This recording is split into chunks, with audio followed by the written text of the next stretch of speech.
Good news. My website is working now, and I've transferred everyone's accounts over. To get started on the new site, go to darkstories.org, click Login, click Forgot Password to create a new password, then check your email. Thanks so much for everyone's patience.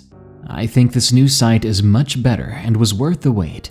That's darkstories.org, guys, and I can't wait to hear your stories. And if you've submitted a story in the past, don't worry. Your story will be posted to the new site and credited to the pen name you gave. It might take a couple of weeks to get them all there, but I'm working on it. Now, on to the show. A Hellhound is exactly what it sounds like, a demon in the form of a dog or wolf. But it is often described as being much more horrifying than that. Often they're seen with red eyes. Sometimes they are gigantic in comparison to normal dogs, and other times they may even appear with horns. Hellhounds come in all shapes and sizes to make your nightmare the ultimate terror. Enjoy these allegedly real encounters with hellhounds, and beware those red eyes. It tormented us. From DangerousWeb. Location unknown.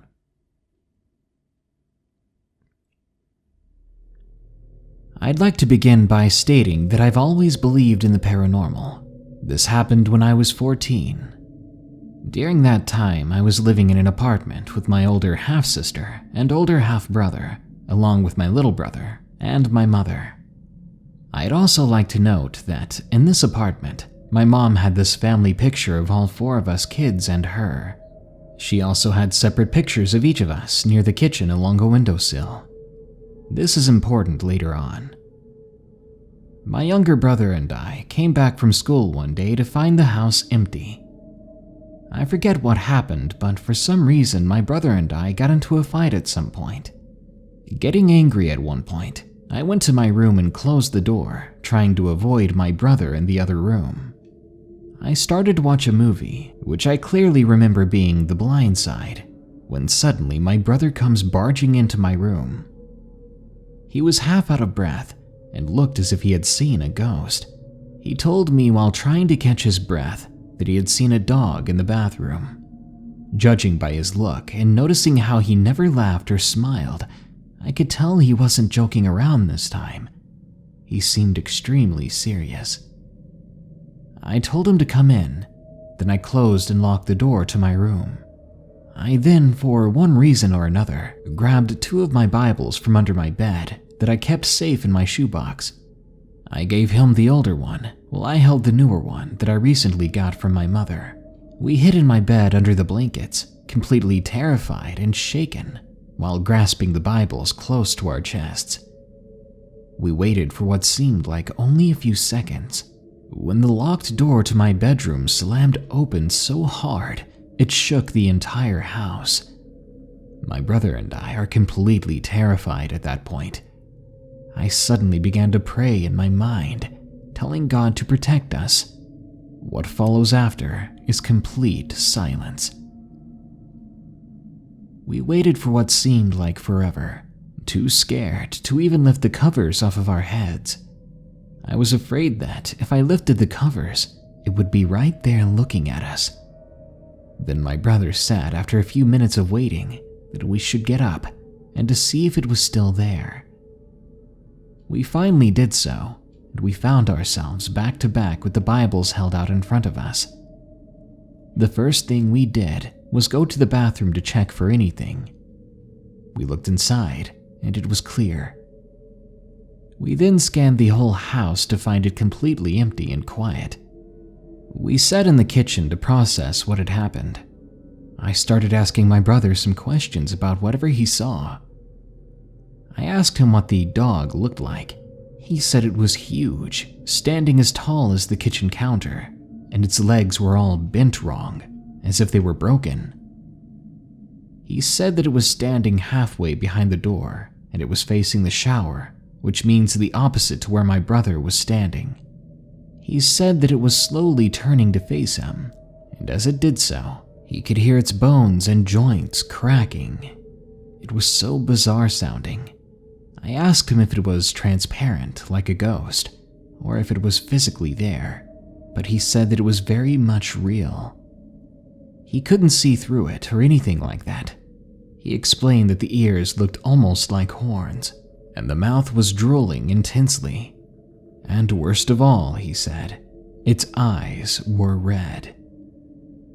I was in complete shock when I heard this. Then I began denying his story in my head. I wanted to know whether he was lying or not. This was the most far-off story I'd ever heard. If he was lying, he would have laughed when he told me about it. That's always how he had been. He could never keep up with his lies because he found them hilarious. Besides, if it really was a prank, then who slammed open the locked door when we were hiding? He told me not to tell Mom about it. I'm not sure why he didn't want to, but I didn't ask. I wished that the story would end there, but it doesn't. A few days after this Hellhound attack, my mother suddenly screamed at everyone in the house to get up. It was 4 a.m, and she was very angry at all of us. Everyone was clueless as to why she was so mad, especially so early in the morning. She then asked us in a very angry tone why we would knock over the picture she had on the walls, and why in particular we broke the picture of the family. I raised an eyebrow and looked over at the pictures on the floor. They all had been knocked down, and just as my mother said, the picture of the whole family had been cracked and ripped. In fact, it had been torn exactly where our necks were. It was then that I did not believe that this was some coincidence. It was more like a threat. We all looked at each other in confusion. Then I looked at my younger brother and he gave me the same look of concern. I knew what he was thinking. The Hellhound. We proceeded to keep it a secret though, and left it at that, helping my mother clean up the mess. Later on, I asked my younger brother to draw it for me, and he did. If I still had the picture after all these years, I'd show it to you, but I do remember it being quite frightening. I remember my father believing the story, acting as if he had seen it, but never telling us his own story. All he would say was that he believed the Hellhound was representative of our family's turmoil and anger, and would grow with it. After all, my brother and I had been fighting just before. I finally told my mother about it several months after we moved out of the apartment. She was shocked. My mother does believe in the paranormal sometimes, and when I told her about this event, she seemed surprised. She asked me why I never told her until now. I only said that I didn't want everyone to freak out about it. Since then, I would have to say that this by far was the most horrifying encounter that I'd ever experienced. I remember the sudden sound of that door slamming open and the fleeting pitter-patter of my rapidly beating heart. Ghost Hound from Kai. Location: unknown. It was a long time ago, so my memory of this event is not super clear. But I remember being quite frightened after something strange happened in my very own backyard. I was about 8 or 9 years old at the time. My friend and I were hanging out at my house. We were having lunch in the yard on a beautiful sunny fall day. The fence at this time had seen better days, and there were lots of fairly large gaps in it that rabbits and stray cats often went through, going in and out of the yard as they pleased. Seemingly instantly, a cloud covered the sun and a huge gust of cold wind blew past, blowing leaves everywhere. Our attention was then drawn to the back alley, where we saw a large dog behind the fence of the yard. This dog looked strange. Not to mention the entire time we lived there, we hadn't seen a single dog in the neighborhood. It was brown and white, looking similar to a smooth collie. Something about it wasn't right though, and my friend and I were both scared by its presence. We watched the dog as it walked down the alley, when all of a sudden it started trying to get into the yard. It wasn't barking, which in hindsight is also odd, due to its obvious aggression. It was viciously clawing and snarling at one of the gaps in the fence, shoving its head inside. It was around then that we noticed its eyes were glowing red, with the only barrier between us and this creature being an old, rickety, and hole-filled fence. We panicked. We got ready to sprint back inside the house, but as soon as we got up, the dog stopped clawing at the fence. It then turned away calmly, and just as it disappeared, another huge gust of wind went by with leaves being blown away. It was just gone after that. There was nothing left in the alley besides decaying leaves and garbage cans. There was no trace of that dog, and no sounds of it running away. Trust me, we had a clear view and we would have seen it. After it was gone, we quickly took our food back inside. We didn't go back out without our parents with us. Ever since then, I've lost contact with that friend, so I can't ask them if they remember the strange incident. But something inside me believes that it really happened. I still live in that same house. Since that day, I haven't seen that dog, or whatever it was, and I hope I never see it again. Paranormal Past, from Malmstrom 97. Location: unknown.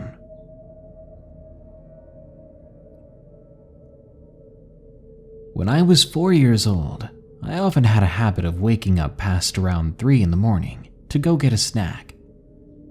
One night the house was filled with a still, cold air, which had me, my grandmother, and my mother on edge.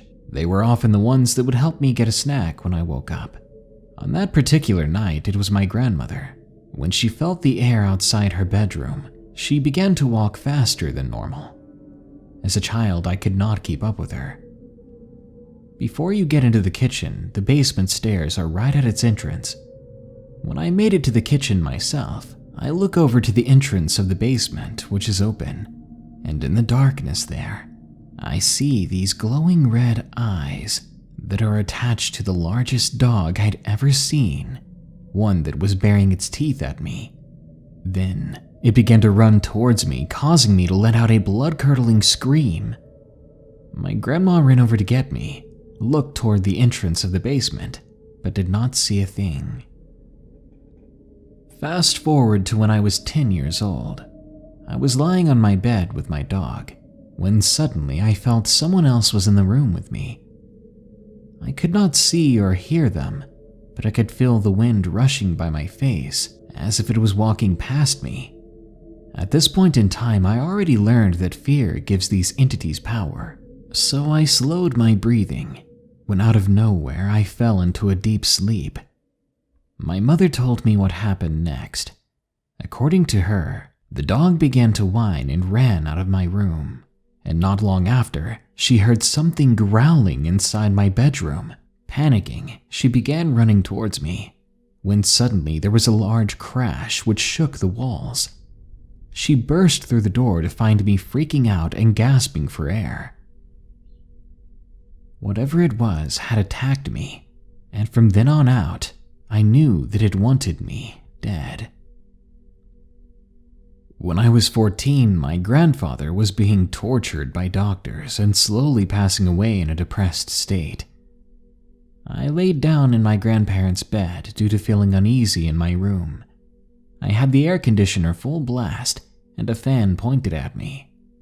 I woke up paralyzed, and I suddenly heard a door creaking open. Something was standing just next to me. I couldn't move or scream, and I could not open my eyes. The air grew still and heated up like when you preheat the oven slowly, getting hotter and hotter. I finally gathered the strength to banish the entity by command. I could hear it wail and scream through the house as it ran back to the basement.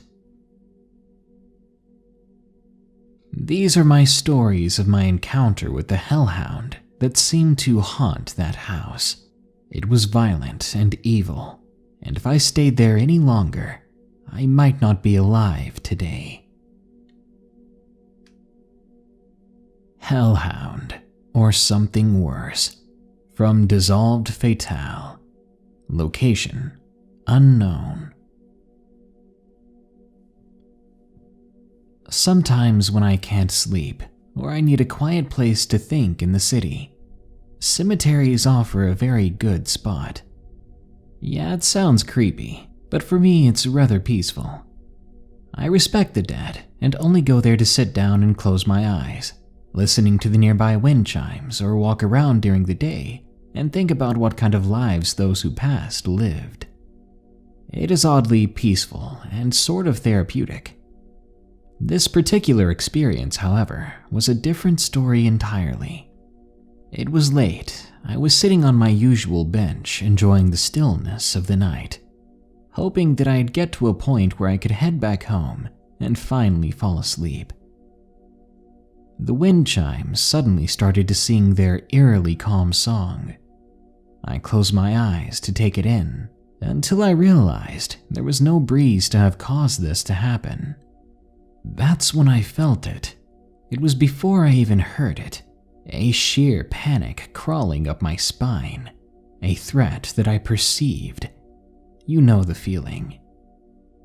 And then I heard them. Loud, heavy chains dropping to the ground. They sounded like they weighed about 100 pounds, far surpassing the chimes in volume. I couldn't tell which direction they were coming from, but by that time I was standing and moving toward my vehicle without a second thought. The closer I got, the closer the chains sounded. At that point, I was running, looking around in a panic to see what was coming, but there was nothing. Just as I got back in my truck, I heard one solid, threatening bark. It was unlike any bark you'd ever hear from a normal dog, and better yet, it came from right behind me. I turned to look, but still I could not see a thing, but I know it was there. I swear I could almost hear it pacing around me. I've read stories about hellhounds before. Unfortunately, I can't tell you for sure that that's what it was, but I can warn you to be careful of what may or may not be lurking around you or in your local graveyard at night. Just because you don't see it doesn't mean it does not exist. The Barn, from Tony. Location unknown. This story takes place when I was between the ages of 7 and 10. When I was a kid, I used to go to my cousin's house, who lived about 7 miles away from me, almost every weekend. He had a larger yard, and there was generally more things to do there, so we'd often just stay at his place. There was a large cornfield surrounding most of the area extending past his yard, with a few tiny trees his father had planted. A little over halfway from his house to the cornfield, there was a hill that dropped off going down to the cornfield, and on top of that hill was a large red barn with a basement.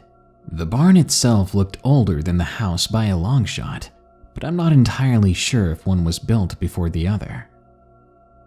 We were kids back then, so we quite commonly spent a lot of time outdoors, because being inside never felt right when you had such a big yard to play in. At the time, my friend had a black dog with green eyes.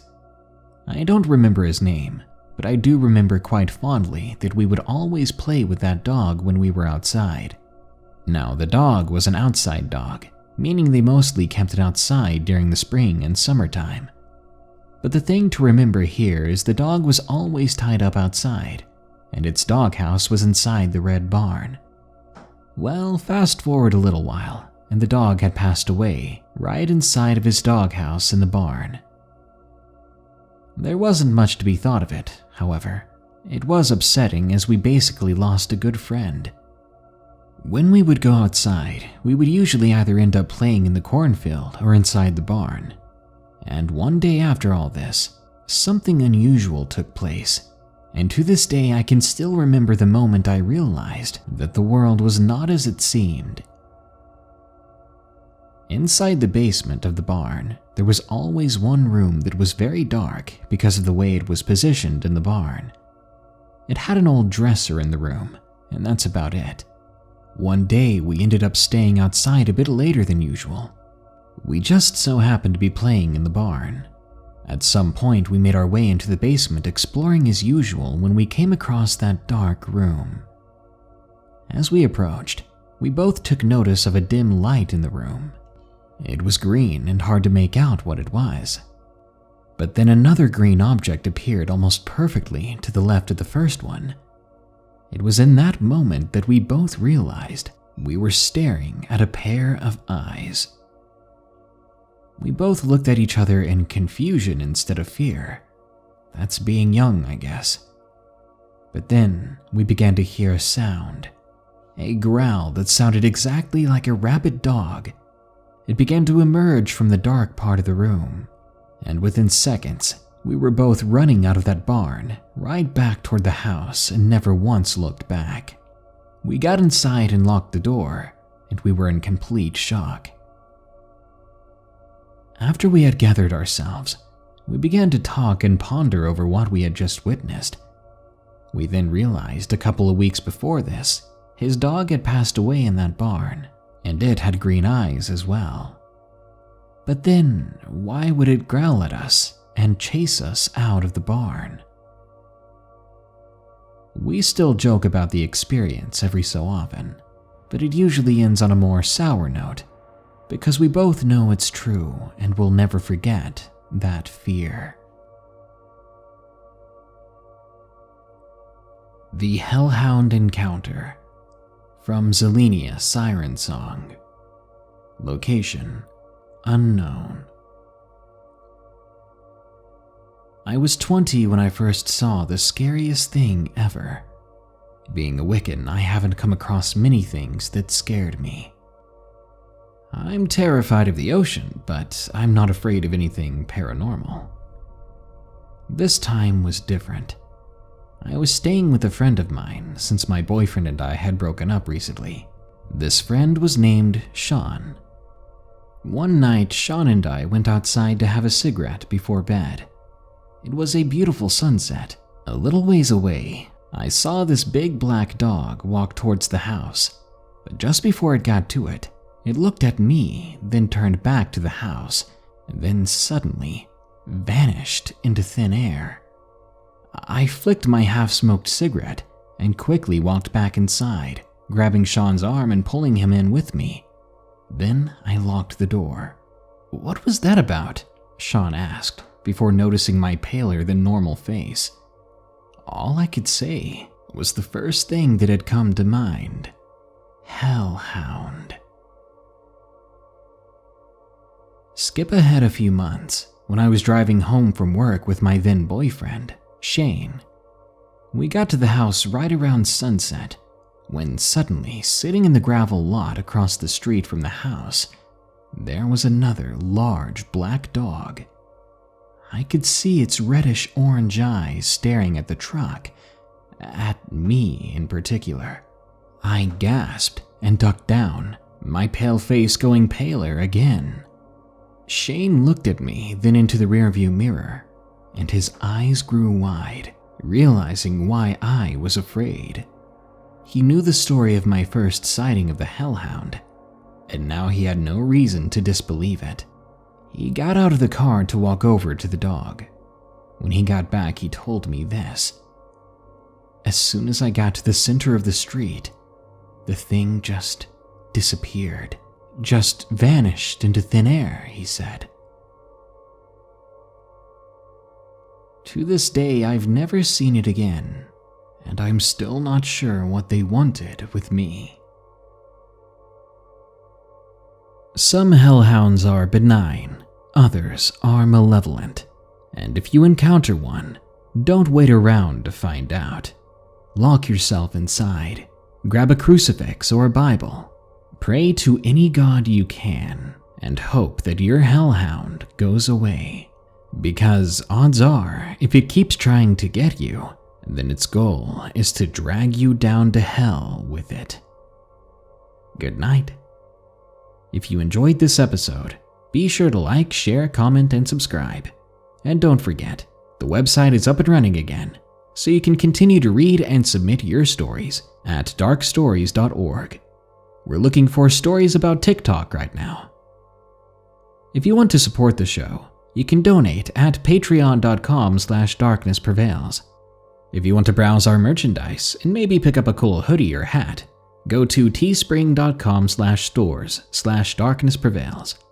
Thank you. Now, as usual, here are my 5 favorite early comments from the previous video about fishing horror stories. Kojo3 Official says, "Some of these seem a bit fishy." I had to reply to this comment because like 8 people made this comment. So now I know there's at least 8 dads subscribed to me.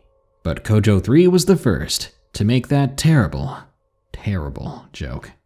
Thanks though. Banana Mukbang says, "For someone with ichthyophobia, I can safely say I'll be far from any fishing trips. Cheers, mate." Ah yes, the fear of fish. I mean, why would you be scared of those bug-eyed, slimy, underwater-dwelling creatures? As Sarah Smith replied, "They only want to wrap their arms around you, spoon you underwater, and dig their teeth into your neck. You know, like a good host." Jin Mendoza says, "Might go out fishing today." Rip, that's all I got to say. But Jin, I really do hope you come back okay with a big old fish. Matt Gleason says, "I'm new here and I'm loving the content." Welcome aboard, Matt. I hope you continue to like my scary stories. I try to cover as many topics as possible while always coming back to older ones. And I'm working on lowering the amount of ads you see, so don't worry. And Seto Kaiba X says, "I am the second view. I don't care what anyone says. This is what YouTube has led me to believe." Oh, YouTube, the greatest liar of them all. Stresses me out more than anything. Well, that brings us to the end of this Darkness Prevails episode. But don't you worry, more scary stories are on the way soon, so stay tuned. Until next time, here are the credits to my amazing patrons who continue to donate. Remember, stay safe out there, and stay creepy, because this world is a strange one.